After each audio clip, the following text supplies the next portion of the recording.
Hello student, मैं शंकर कुमार, स्वागत आप सभी का जादूगर मैथ में। ये सेकंड सिटिंग का जो है संस्कृत का पेपर वायरल हो गया मेरे डियर साथियों। यह ऑब्जेक्टिव जो है कर लेंगे तो आपका एक भी ऑब्जेक्टिव नहीं बचेगा मेरे डियर छात्र छात्रा। ये वायरल ऑब्जेक्टिव आ गया मेरे डियर छात्र छात्रा, सेकंड सिटिंग वाले सब। यह ऑब्जेक्टिव अगर आप छोड़ देंगे तो आप पछताएंगे। सेकंड सिटिंग का ये संस्कृत का वायरल ऑब्जेक्टिव आ गया, जल्दी से कंप्लीट कर लीजिए। आपको रेगुलर जो है वायरल ऑब्जेक्टिव हम देते रहते, ये वायरल ऑब्जेक्टिव सीधे आपके एग्जाम में पूछा जाएगा। जनक की सभा में कौन थी? जनक की सभा में मैत्रेयी थी। ऑप्शन इसका ए राइट आंसर हो जाएगा। एग्जाम को बहुत कम समय, जल्दी से सेकंड सिटिंग वाले सब इस ऑब्जेक्टिव को रट लीजिए, जितना हो सके जल्दी से रट लीजिए। मधुरा विजयम किसकी रचना है? गंगा देवी। ऑप्शन इसका सी बिल्कुल राइट आंसर हो जाएगा। फटाफट इसको जो है कंप्लीट कर लीजिए, जल्दी से जल्दी आप लोग कंप्लीट कर लीजिए। विशाल संस्कृत साहित्य किसके द्वारा संवर्धित है? बताइए, विशाल संस्कृत साहित्य किसके द्वारा संवर्धित है? जल्दी से बताइए। ये कवियों और शास्त्रकारों के द्वारा। ऑप्शन इसका सी बिल्कुल राइट आंसर हो जाएगा। यही ऑब्जेक्टिव आपका रहेगा मेरे डियर साथी। ये ऑब्जेक्टिव जो है आज जो है धमाल मचाएगा। एग्जाम में आपका ये ऑब्जेक्टिव पूछेगा। भारत महिमा पाठ में पुराणों से कितने पग संकलित हैं? 5 पग संकलित है मेरे डियर साथियों। ये ऑब्जेक्टिव पूछा जाएगा, किसी के भूल भुलैया में मत रहे। बहुत बच्चा कहता है फेक क्वेश्चन है मेरे डियर साथियों। ये वायरल ऑब्जेक्टिव है मेरे डियर साथियों। ऑब्जेक्टिव जो है टकराएगा मेरे डियर साथियों, जल्दी से कंप्लीट कर लीजिए। इतना पढ़े कुछ भी नहीं होगा। ये जो आज जो अभी लास्ट वीडियो जो देख रहे हैं, इस वीडियो से आपका छक्का छूट जाएगा। एक वीडियो पहले भी डाले थे। भारत महिमा पाठ में गायंती देवाकिल गीतकानी पग किस पुराण से संकलित है? इसका राइट आंसर हो जाएगा विष्णु पुराण। ऑप्शन इसका सी बिल्कुल राइट आंसर हो जाएगा। फटाफट इसको कंप्लीट कर लीजिए जितना जल्दी हो सके। भारत भूमि सदा किसे सेवित है? इसका इनमें से सभी हो जाएगा। ऑप्शन इसका डी राइट आंसर हो जाएगा। अपने फ्रेंड सर्किल में अपने दोस्तों को जल्दी से जल्दी शेयर कर दे ताकि कोई भी छूट ना पाए। यहाँ पे है गर्भाधान संस्कार का प्रयोजन क्या है? यही सब पूछा जाएगा। इनमें से सभी हो जाएगा। ऑप्शन इसका डी राइट आंसर हो जाएगा। इसके बाद यहाँ पे है नग समुद्रे अस्ति गच्छन्ति रेखांकित पद का प्रशासनिक निर्माण निम्न में कौन सा है? के है, का है, कुत्र है, कदा है? इसका राइट आंसर कुत्र हो जाएगा। क्या हो जाएगा? कुत्र। चलिए, इसके बाद है मिथिला में वीरेश्वर कौन थे? मिथिला में वीरेश्वर कौन थे? ये सब ऑब्जेक्टिव पूछा जाएगा मेरे डियर साथियों। मिथिला का कम से कम 3 ऑब्जेक्टिव आपको पूछा जाएगा मिथिला के बारे में। चलिए, इसका हो जाएगा मंत्री। मिथिला में वीरेश्वर कौन थे? मंत्री थे। याद रखना, ये ऑब्जेक्टिव रहेगा 100%। इसके बाद जो है गोलघर कहाँ है? पटना में। गोलघर कहाँ है? पटना में। ऑप्शन इसका जो भी राइट आंसर हो जाएगा। इसके बाद है दलित ग्रामवासी पुरुष की कथा किस पाठ में है? किस पाठ में मेरे डियर साथियों? इसका है कर्मवीर कथा। ऑप्शन इसका जो है ए राइट आंसर हो जाएगा। ये ऑब्जेक्टिव जो है वायरल है, जल्दी से कंप्लीट कर लीजिए मेरे डियर साथियों। ये ऑब्जेक्टिव नहीं तो छूट जाएगा आपके लिए। काफी मेहनत करके ऑब्जेक्टिव को आउट करते हैं। स्वामी दयानंद का जन्म किस राज्य में हुआ था? बताइए, किस राज्य में हुआ था मेरे डियर साथियों? जल्दी से बताइए। इसके बाद है स्वामी दयानंद के बचपन का नाम क्या था? मूल शंकर। क्या नाम था? मूल शंकर। ऑप्शन इसका बी राइट आंसर हो जाएगा। यही सब क्वेश्चन आपको पूछेगा आज। चलिए, रात्रि जागरण छोड़कर मूल शंकर कहाँ गए थे? तो मंदिर गए थे, घर गए थे, विद्यालय गए थे, गुरु जी के खोज में गए थे। गुरु जी के खोज में गए थे। कहाँ गए थे? गुरु की खोज में। ऑप्शन बी इसका राइट आंसर है। गुरु मूल शंकर को मतलब हम लोग क्या कहते हैं यहाँ पे अभी बताए ना, स्वामी दयानंद को मूल शंकर कहते थे। चलिए, याद रखना, दूठम से कोनो कहेगा तो आपको समझ जाना है स्वामी दयानंद के बारे में कह रहा है। स्वामी दयानंद घर छोड़कर घूमते हुए कहाँ पहुँचे? ये मथुरा पहुँच गए थे। स्वामी दयानंद कहेगा कि घर छोड़कर कहाँ मतलब घूमते हुए कहाँ पहुँचे थे? मथुरा पहुँचे थे। चलिए, इसके बाद यहाँ पे है DAV विद्यालय की स्थापना कब हुई? याद रखना मेरे डियर साथियों, इसका स्थापना जो है 1883 में हुआ था। ऑप्शन इसका सी राइट आंसर हो जाएगा। ये सब ऑब्जेक्टिव आपको पूछा जाएगा। मंदाकिनी का अर्थ क्या है? ये पूछेगा मंदाकिनी का अर्थ क्या? तो कहना है आपको गंगा नदी। क्या कहना? गंगा नदी। चलिए, इसके बाद यहाँ पे मंदाकिनी वर्णन पाठ में कहाँ की गंगा का वर्णन है? ये भी पूछ सकता आपको। चलिए, चित्रकूट। याद रखना, चित्रकूट जहाँ पे देखना एकदम पूरा आंख बंद करके ऐसे से रंग देना। ठीक है। चलिए, इसके बाद है मंदाकिनी वर्णनम पाठ के कवि कौन है?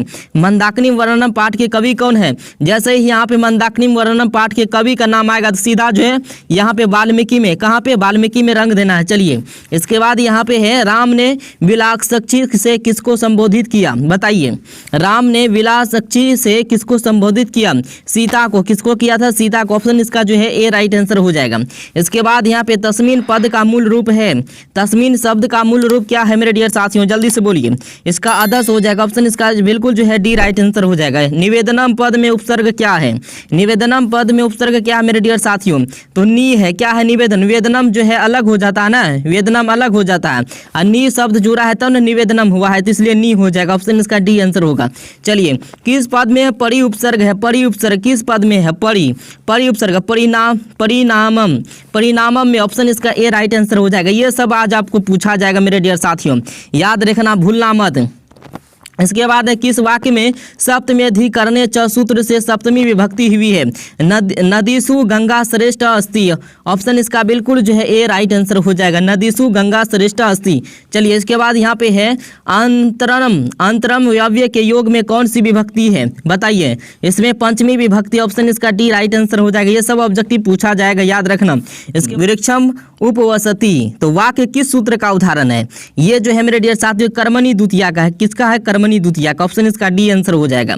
इसके बाद यहाँ पे दिया गया है उक्त कर्म में कौन सी विभक्ति होती है, उक्त कर्म में कौन सी विभक्ति होती है, तो प्रथमा विभक्ति होती है, याद रखना मेरे डियर साथियों।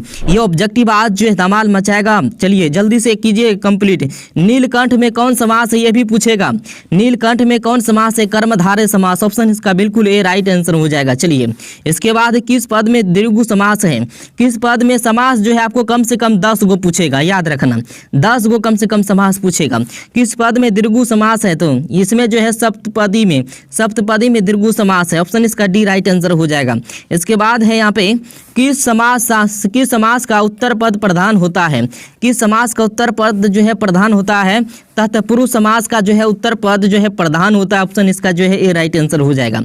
इसके बाद है यहाँ पे भवत शब्द के षष्ठी बहुवचन का रूप क्या होगा, तो इसका राइट आंसर हो जाएगा भवताम। ऑप्शन इसका डी आंसर हो जाएगा। इसके बाद यहाँ पे तिष्ठी में धातु क्या है, तिष्ठति में क्या धातु क्या है, जल्दी से बताइए। तो इसमें है अस्तु। क्या है, अस्तु, धातु जो है अस्तु है। चलिए, इसके बाद है तुमुन प्रत्यय से बना अव्यय कौन सा है, तुमुन प्रत्यय से, तो हंतुम। ऑप्शन इसका बी राइट आंसर हो जाएगा, याद रखना। ये सब ऑब्जेक्टिव आपको टकराएगा मेरे डियर साथियों। राघव में कौन सा तद्धि प्रत्यय है, तो अन प्रत्यय। ऑप्शन इसका जो है सी राइट आंसर हो जाएगा। इसके बाद है निपुणा में कौन सा स्त्री प्रत्यय है, तो निपुणा में टाप स्त्री प्रत्यय। ऑप्शन इसका डी राइट आंसर हो जाएगा। ये सब याद रखना मेरे डियर साथियों, सब आपको पूछेगा।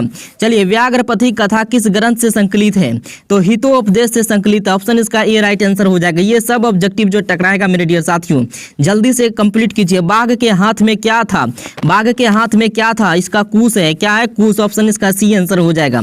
इसके बाद व्याघ्रपथी कथा में कुत्र तोम कुत्र अत कंकनम किसका कथन है, बताइए। बाघ का। बाघ जो है उसमें बुला रहा था किसको, साधु को बुला रहा था। किसको बुला रहा था, साधु का हाथ में कंगन है, आओ मेरे पास। चलिए, इसके बाद यहाँ पे है किसके बिना ज्ञान भार है, किसके बिना जो है ज्ञान भार है, क्रिया के बिना। ऑप्शन इसका ए राइट आंसर हो जाएगा। चलिए, इसके बाद है साधु का स्त्रीलिंग रूप क्या होगा, साधु का स्त्रीलिंग रूप क्या हो जाएगा, साध्वी। ऑप्शन इसका डी राइट आंसर हो जाएगा। चलिए, इसके बाद है यहाँ पे मथ जोड़ कतवा से कौन सा अवयव बनेगा, मथ जोड़ कतवा से कौन सा अवयव बनेगा मेरे डियर साथियों, तो मथित्वा हो जाएगा। ऑप्शन इसका बी राइट आंसर हो जाएगा। इसके बाद है सर्वदा में कौन सा तद्धि प्रत्यय है, तो थाल प्रत्यय। ऑप्शन इसका बी राइट आंसर हो जाएगा। ये सब ऑब्जेक्टिव पूछेगा मेरे डियर साथियों, मेरे धुरिंदर स्टूडेंट, ये सारा ऑब्जेक्टिव जो है पूछेगा। रजक का स्त्रीलिंग रूप क्या होगा, तो रजका हो जाएगा। क्या हो जाएगा, रजका। ऑप्शन इसका जो है ए राइट आंसर हो जाएगा। चलिए, इसके बाद यहाँ पे दिया गया है अनोरनियान, अनोरनियान महियान पदांश से रिक्त स्थान में कौन सा पद होगा, तो महतो हो जाएगा। अनोरनियान महतो महियान। ऑप्शन इसका पर है ना, इसका ए राइट आंसर हो जाएगा। चलिए, इसके बाद यहाँ पे है मंगलम पाठ में कितने मंत्र हैं, याद रखना, ये भी पूछेगा, 5 मंत्र है। चलिए, इसके बाद है पटना में हमेशा युद्ध आग और बाढ़ का भय रहेगा, किसने कहा था, इसका राइट आंसर हो जाएगा भगवान बुद्ध ने कहा था, वो जानते थे सभी चीज। चलिए, इसके बाद है काव्य मीमांसा के कवि कौन थे, कौन है, बताइए। ये पूछा जाएगा दूसरा, आपको आंसर में देना है राजशेखर। तो कहेगा काव्य मीमांसा के कवि कौन है, तो क्या आंसर में देना है राजशेखर। चलिए इसके बाद यहाँ पे दिया गया आलस कथा पाठ किस ग्रंथ से संकलित है। आलस कथा पाठ किस ग्रंथ से संकलित है, बोलिए जल्दी से। पुरुष परीक्षा, ऑप्शन इसका जो है सी राइट आंसर। आलस कथा में किसका परीक्षा लिया गया था, पुरुष परीक्षा, ठीक है। आलसी पुरुष कितने थे, 4 थे। आलसी पुरुष कितने थे, 4 थे, ये भी पूछ सकता है। चलिए इसके बाद आलस कथा कैसी कथा है। आलस कथा कैसी कथा मेरे डियर साथियों, बाल कथा, धार्मिक कथा, हास्य कथा, व्यंग्यात्मक कथा, ऑप्शन इसका डी राइट आंसर हो जाएगा। चलिए इसके बाद यहाँ पे है अच्युत राय कहाँ के राजा थे। अच्युत राय कहाँ के राजा थे, ये भी पूछेगा, विजयनगर का। अच्युत राय कहाँ के राजा थे, विजयनगर। विजयनगर जहाँ पे देखना बस रंग देना। चलिए इसके बाद यहाँ पे दिया गया है, देखिए किम जोड़ तरल, किम जोड़ तरल से कौन सा अवयव बनेगा। मेरे डियर साथियों अभी तक वीडियो को लाइक नहीं किया तो आप लोग वीडियो को लाइक करके शेयर कीजिए सभी को जल्दी से, एक बार शेयर कर दीजिए और चैनल पर नए हैं तो सब्सक्राइब कर लीजिए जल्दी से। जैसे ही संस्कृत का जो है मिलान डालेंगे तो आप तक पहुंच जाएगा। चलिए कुत्र का ये क्या हो जाएगा, कुत्र हो जाएगा। किम जोड़ तरल से कौन सा अवयव बनेगा, कुत्र हो जाएगा। ऑप्शन इसका बी बिल्कुल राइट आंसर हो जाएगा। तो मैं आपको कंप्लीट करके जाना मेरे डियर साथियों जल्दी से। और टेलीग्राम जब ज्वाइन नहीं किए तो टेलीग्राम ज्वाइन कर लीजिए, वहाँ पे सब खेला होता है। ये प्रीवियस ईयर का क्वेश्चन था मेरे डियर साथियों। ये क्वेश्चन जो था अभी प्रीवियस ईयर का आपको करवा रहे थे और ये क्वेश्चन से काफ़ी ज़्यादा क्वेश्चन आपको टकराएगा। लगभग जो 100 ऑब्जेक्टिव में से यहाँ से कम 30 से 35 ऑब्जेक्टिव आपको यहाँ से टकरा जाएगा। 100% गारंटी है मेरा। चलिए